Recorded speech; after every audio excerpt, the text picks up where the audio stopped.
I'm here to tell you, walleye fishing does not have to be boring. You can fish shallow, fish aggressive, basically bass fish for walleyes, and you can catch more and bigger fish. You don't have to sit around watching a bobber, drag around a live bait rig with a crawler, a leech, a minnow, or whatever, waiting for them to come to you, waiting for that bite. You can go out and get after them. Spring is one of the best times of year to do it. The majority of fish are under that 12 to 14 foot mark, up shallow, and they're ready to feed. Majority of those fish are coming off of post spawn, and it's time for them to pack on some pounds. One of the best places to look for grouped up big fish is going to be just outside of spawning areas on that first lip or break. Now this is something that Al Linder calls the 30-day post-spawn rule. And essentially, to summarize that, what he's saying is, if you know where those walleyes spawned and when they spawned, 30 days later you can almost bet that they will be out on the very first lip or break from that area, and it's going to be the first main break. On some lakes that might be 3 to 7 feet, on others it might be 7 to 10 feet, but whatever that first main lip is out from that area, those fish are going to be back and feeding and putting on that new belly. Obviously, current is key when it comes to these fish. There's something about that running water that even if it's a crick or creek that hasn't flowed in 4 years and we got a high water year like this year, those fish know they will come from all the way on the other side of the lake and they will be at that creek. It's mind-blowing. I've got some in the area that I've checked that literally have not had water in them for years. And there's walleyes right up in them right now, spawning. It's like how they can find that on a 1,000-acre lake and know that now it's game on right there.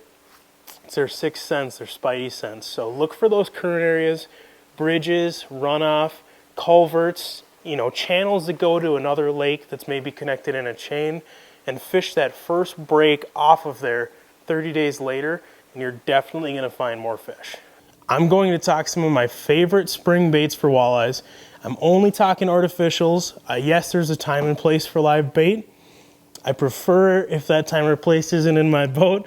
Yeah, there's days you got to bust it out, but you can catch more and bigger fish throwing little treats like this. So I'm going to start it off right off the bat with a paddle tail. Some people call them a boot tail minnow. Basically swim baits. Reason being, they're probably the most popular in spring and one of the most versatile, universal, where you can fish them anywhere, any depth, any way you want to. Now, there's kind of two main styles in my opinion.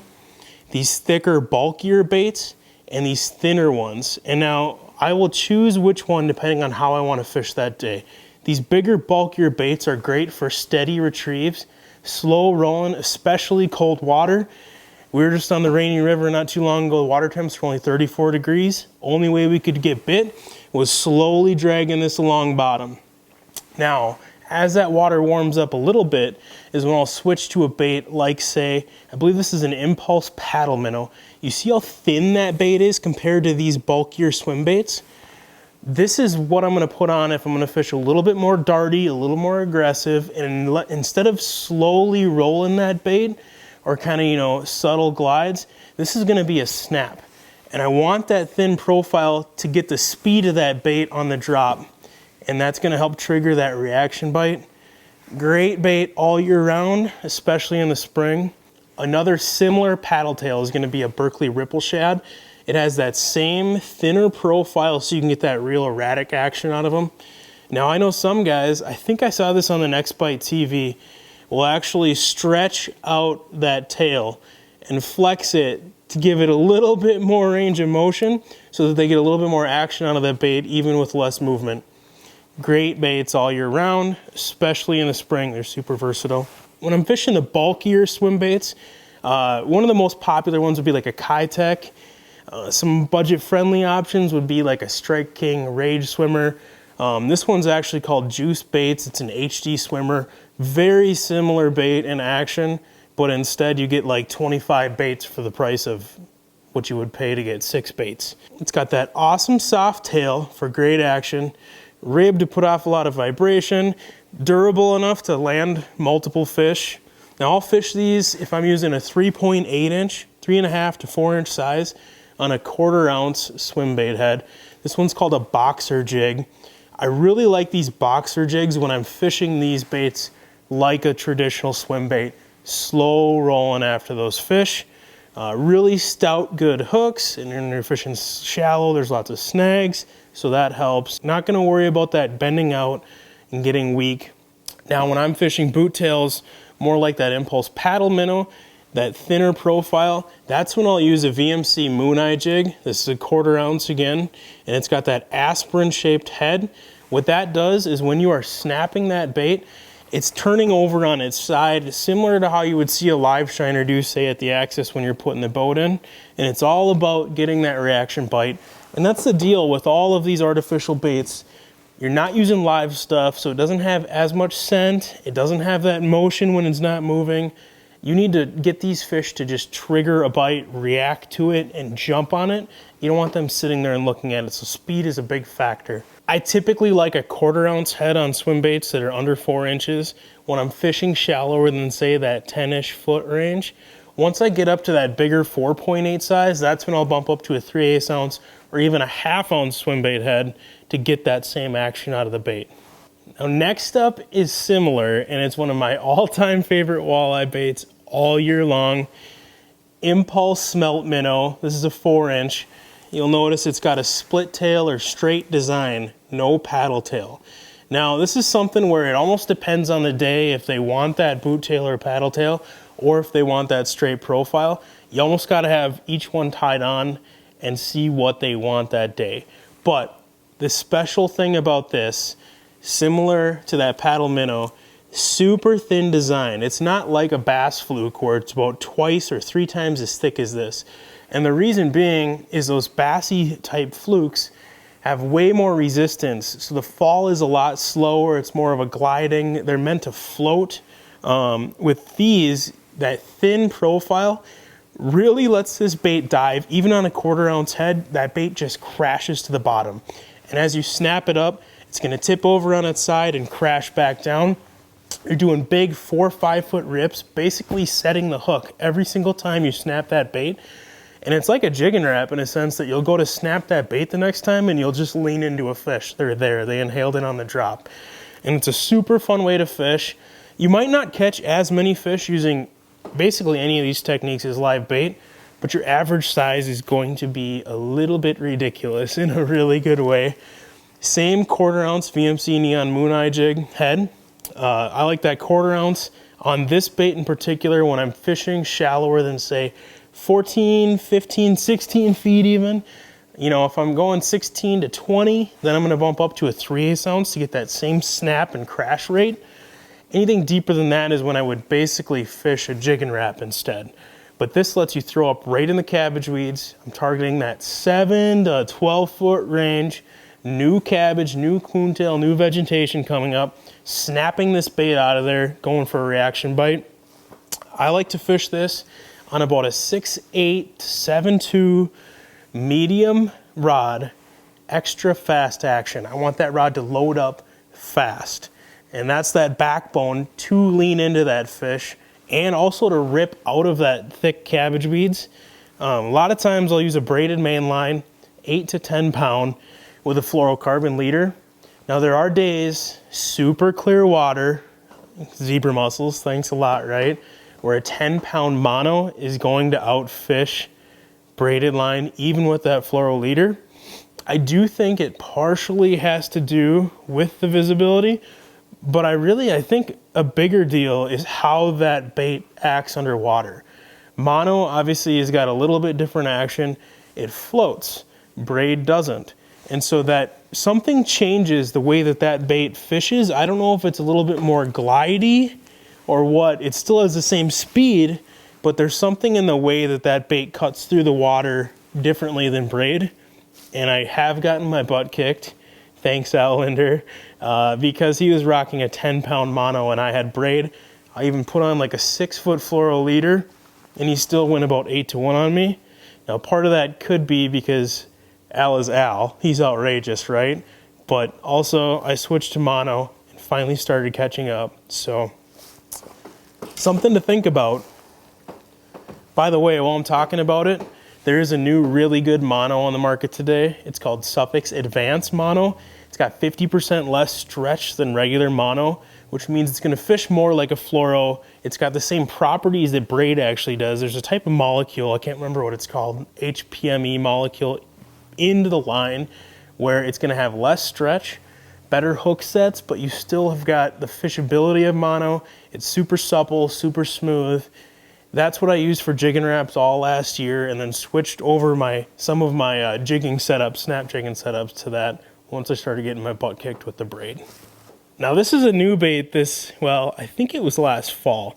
This will be the first year where it's out the whole season. Hair is back. I'm not talking mullets.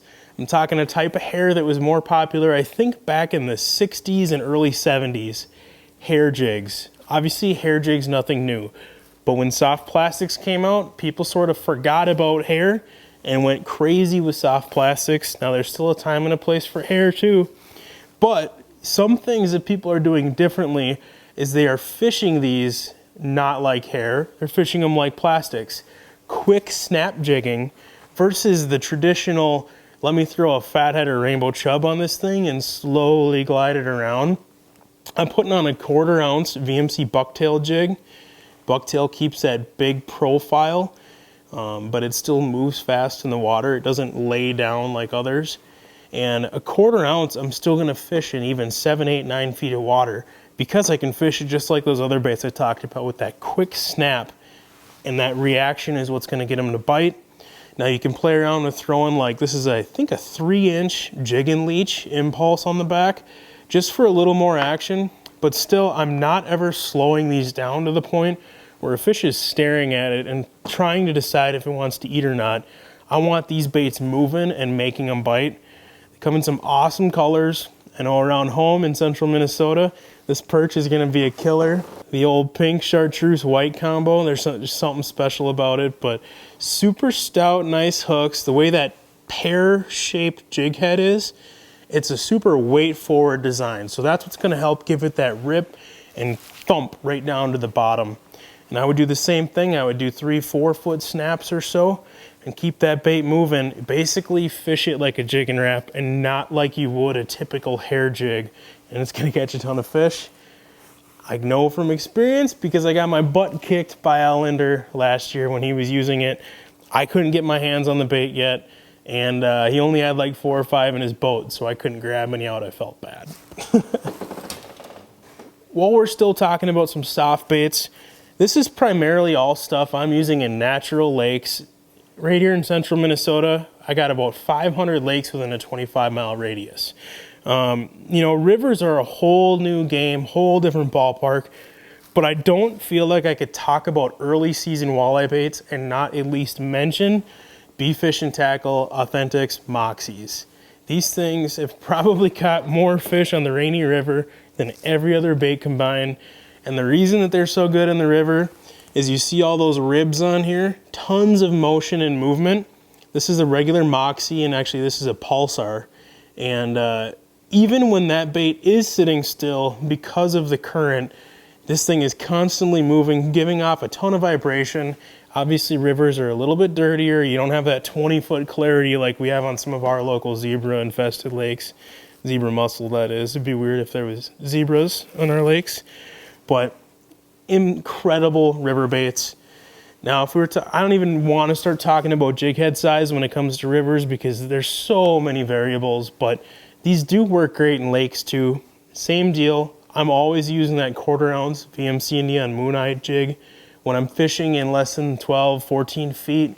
You know, anything deeper than that is when you got to bump up to 3/8. But river, it's all dependent on the current. Usually you want to use as light as you can get away with. So that's a pile of soft baits that are just proven fish catchers, especially in spring when those fish are shallow and you're moving them quick and fishing aggressive.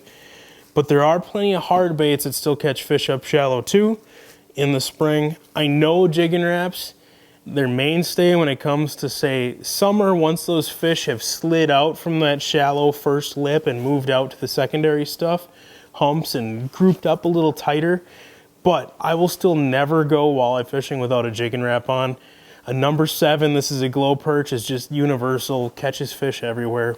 And there are days in the spring where you will find fish grouped up deep on your sonar. Whether you're looking for them or not, you're just running to that next spot and you happen to see them on the graph. You always need one of these tied up so you can hit them in the face and catch them. Now, I don't know a whole lot about it, but from what I've heard in that springtime, it's kind of like a fall turnover where you know how all of a sudden in early October, sometimes late September, those fish have the ability to be anywhere in the water column, and you hear of fish being caught in 40, 50, 60 feet of water, where earlier in the year they were basically trapped due to oxygen levels shallower. Similar situation in the spring. I've heard of guys early spring catching post-spawn fish down in 40 feet of water on jigging wraps. Actually, some have won our local fishing league doing that when everybody else was fishing shallow. So just something that always needs to be tied on, because you never know when you're going to graph fish and need to hit them in the face and just be super proficient and put this right in front of them and you know they're going to eat it. Jerk baits are nothing new in the spring. One of my favorites, Rapala Shadow Wrap Shad Deep. You can see this one's got a ton of tooth marks on it. I believe it dives like 6 to 8-ish feet, maybe a hair shallower, 5, 6. But just a really great action. I love the colors on them, and this is because I'm fishing super clear water like Gull Lake, Pelican, Whitefish Chain, lakes where you can see down 20 feet. I love these natural colors. But same deal, it's a reaction bite. The thing is, this lets you cover a lot of water even quicker than snap jigging. So when I'm cruising along a lip or an edge of a weed flat and I'm hitting them with this jerk bait, if I catch 1 or 2 fish, probably 1 around this area, let's be honest, that's when I'll slow down and I'll start snap jigging with the plastic and break that area apart. You can't talk spring walleye fishing without talking about a rip and wrap. Number 6 is going to be the most common size. I know some of the Great Lakes and stuff guys bump up to that monstrous number 7. Number 5s even work good, but number 6 is a pretty great universal size around here. And you can slow roll them kind of like you would a swim bait, but really where these shine, in my opinion, is going to be kind of that yo-yoing, that up and down snap jigging basically, but with a hard bait. They call it yo-yoing, and it's all about that reaction strike. Dirty water especially, you hear, they got the rattles, so that's what sets these apart from a jigging wrap. Jigging wraps are silent, it's a sight thing. You want them to see that bait and come to it and react. Ripping wraps, opposite. Yes, they will see it and come to it, especially when you're using flashy stuff like this, but that vibration, that brrr, brrr, when you're yo-yoing it, fools the heck out of fish. So I've had a few people asking what it is that I do for work. Well, if you haven't had a chance yet, you should sign up for the Target Walleye Ice emails. I'm actually the editor, the fish head at Target Walleye. It's basically like the sports center of walleye fishing. It's like everything that's happening that week in the walleye world, all summarized into one quick spot for you to see. It's an email that I send out Wednesdays and Fridays.